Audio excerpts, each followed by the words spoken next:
जानते हैं हमारे जीवन की सबसे बड़ी प्रॉब्लम क्या है? अक्सर हम उस समस्या को लेकर परेशान होते हैं जो समस्या अभी बनी ही नहीं। जीवन में कोई समस्या है तो उसका हल भी चाहिए, और समस्या आई है तो उसका हल करना जरूरी भी है।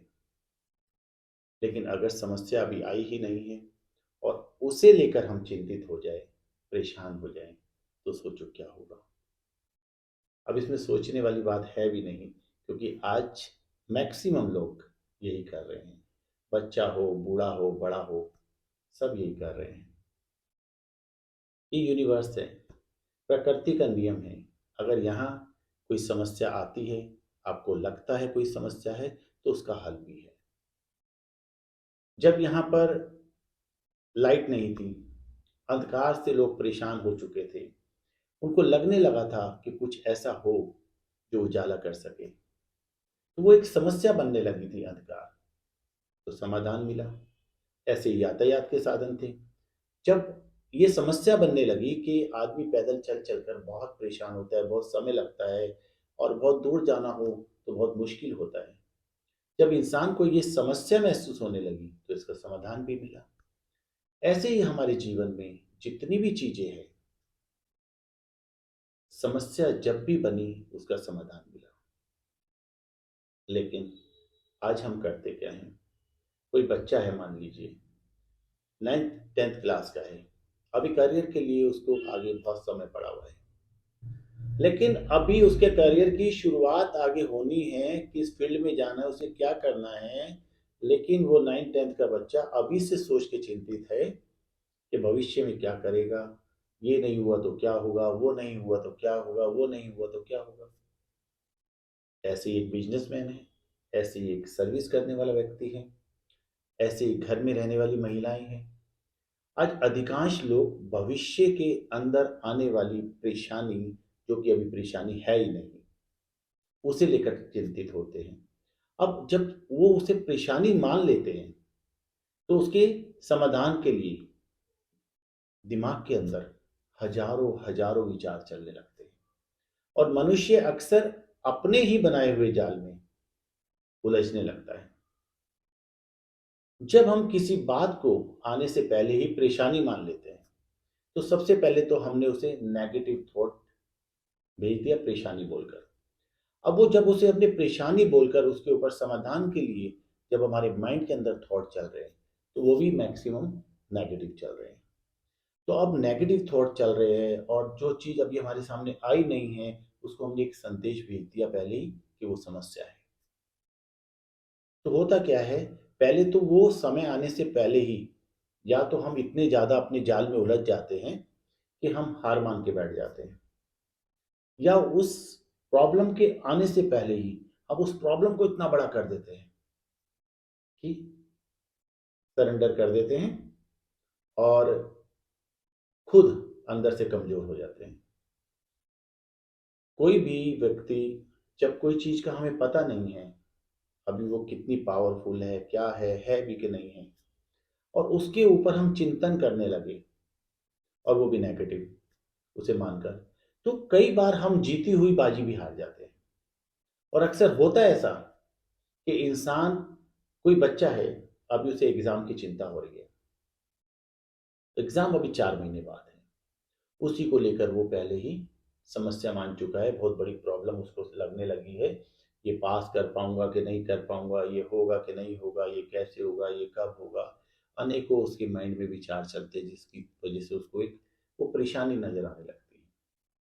अब होता क्या है, उस टाइम पीरियड में जितनी वो तैयारी कर सकता है, वो तैयारी तो कर ही नहीं पाता। उस एग्जाम को जितनी आसानी से वो क्लियर कर सकता है, उसके लिए वो उतना ही बड़ा सिरदर्द बन जाता है, और उसे बोझ नजर आने लगता है, जिसकी वजह से वो सही कंसंट्रेशन से सही पढ़ाई नहीं कर पाता।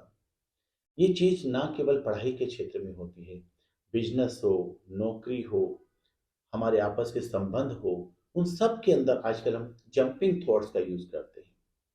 जो चीज हमें पता नहीं है, जो परिस्थिति अभी हमारे सामने आई नहीं है, उसको हम समस्या मानकर उसमें उलझ जाते हैं। एक छोटी सी कहानी सुनाता हूँ। एक बार एक प्राचीन साम्राज्य के अंदर, एक देश के अंदर, जो वहां का प्रधानमंत्री होता है, अचानक उसकी मृत्यु हो जाती है, निधन हो जाता है। तो वहां की कुछ ऐसे कानून थे कि वहां जो भी प्रधानमंत्री नियुक्त किया जाएगा, वो उस देश का सबसे ज्यादा बुद्धिमान व्यक्ति होना चाहिए। तो इसी बात को मद्देनजर रखते हुए वहां के राजा ने 3 लोगों का चयन किया। उन तीनों लोगों को अपने पास बुलाया और कहा, देखिए, हमने आप तीनों को प्रधानमंत्री पद के लिए चुना है, लेकिन क्योंकि प्रधानमंत्री केवल एक ही बन सकता है, तो आप तीनों में से एक का चयन होगा। एक परीक्षा आप तीनों की होगी, उसमें जो भी पास हो जाएगा, प्रथम आ जाएगा, वो प्रधानमंत्री नियुक्त हो जाएगा। तीनों ने पूछा राजा से कि परीक्षा क्या है।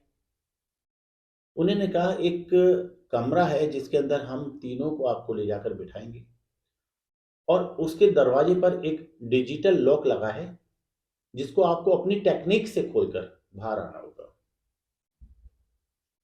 और आपकी ये परीक्षा जो है कल होगी। ये सुनकर तीनों वापस चले गए। उनमें से एक व्यक्ति सीधा अपने घर गया और जाकर आराम से सो गया, और 2 व्यक्ति सीधा बाजार में गए और इस लॉक को खोलने की टेक्निक वाली जितनी भी किताबें थी, उनको खरीदने लगे और खरीद कर अपने घर ले आए। अगले दिन सब गए, तीनों के तीनों राजा के पास। तो राजा ने वही किया, उस कमरे के अंदर तीनों को ले गया और बिठाया, और दरवाजा बंद कर बाहर आ गया। अब जो व्यक्ति घर जाकर आराम से सो गया था, वो यहाँ भी उसने क्या किया, चुपचाप जाकर एक कोने में आराम से बैठ गया और अपना सर ऐसे नीचे कर कर बैठ गया। अब बाकी के दोनों व्यक्ति ने जब उसको देखा इस तरीके से ये बैठा है, तो उन दोनों ने क्या सोचा कि ये व्यक्ति शायद पहले से हार मान चुका है, तो अब कंपटीशन जो है हम दोनों के बीच में है। तो दोनों व्यक्ति लगे अपनी किताब उठाकर पन्ने खोलने पर और देखने लगे कि इस वाले लॉक की टेक्निक क्या है, कैसे खुलेगा, किस तरीके से खोला जाए।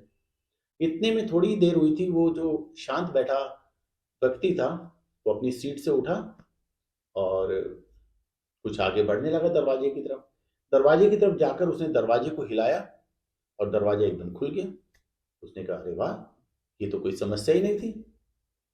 वो दरवाजा खोलकर बाहर चला गया। राजा ने देखा ये बाहर आ गया, तो इसका मतलब प्रधानमंत्री पद के लिए यही दावेदार है, इसी को प्रधानमंत्री बनाना है। राजा साहब अंदर जाते, देखते बाकी के वो दोनों व्यक्ति अभी तक उसी के अंदर लगे हुए पन्ने बदलने में। और जब वो दोनों व्यक्ति वहां पन्ने बदलने में लगे, तो राजा साहब ने कहा, श्रीमान सुनिए, प्रधानमंत्री चुन लिए गए हैं, आप बाहर आ जाइए। तो दोनों उठकर बाहर आए। दोनों ने हैरानी परेशानी के साथ उसकी तरफ देखा, बड़े हैरान हुए, बहुत चिंतित हुए, ये क्या हुआ। उसके पास जाकर बोलते आराम से, अरे भैया, आप हमें ये तो बताइए, आपने कौन सी टेक्निक ऐसी यूज की कि आपने दरवाजा इतना आराम से खोल दिया और आप बाहर आ गए, हमें पता भी नहीं चला।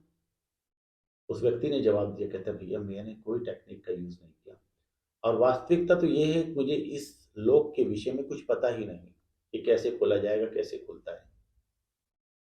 मैं तो शांत एक कोने में जाकर बैठ गया था, और मुझे लग रहा था कि पता नहीं मैं खोल पाऊंगा कि नहीं खोल पाऊंगा। मैं अपने ही मन से अंदर ही अंदर बातें कर रहा था कि अब मैं क्या करूं, क्या मैं चुना जाऊंगा कि नहीं, क्या मैं लोग खोल पाऊंगा कि नहीं, मुझे तो इसकी कोई टेक्निक भी नहीं आती।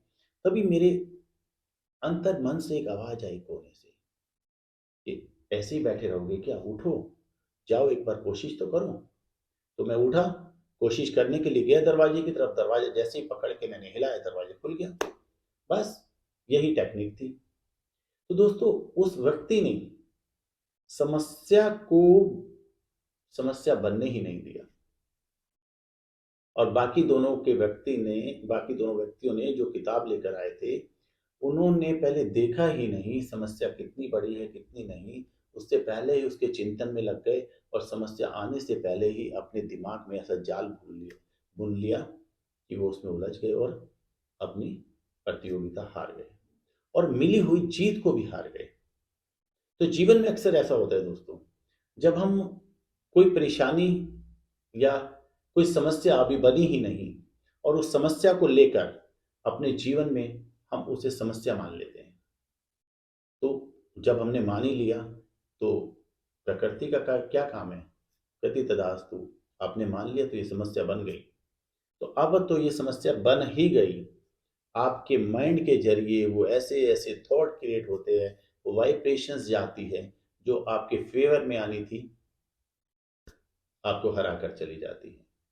तो दोस्तों, जीवन में समस्या आती रहती है, समस्याएँ नहीं आएगी तो जीवन भी अनुभवी नहीं हो पाएगा। समस्याएँ आती है, समस्याओं को आने दीजिए, इंतज़ार कीजिए, देखिए समस्या कैसी है, कैसी नहीं है, और आने से पहले कभी भी उसे समस्या ना मानें। क्योंकि कोई भी चीज़ हो जीवन में आती है तो उसका समाधान भी होता है, ये प्रकृति है, इसने अगर समस्याएँ बनाई हैं तो समाधान भी बनाए हैं। तो बच्चा हो या कोई बड़ा हो, हर किसी को अपने क्षेत्र में सिर्फ़ और सिर्फ़ मेहनत करनी है और आगे बढ़ते जाना है। रिज़ल्ट अपने आप सामने आ जाता है और विजय दिलाता है। नमस्कार।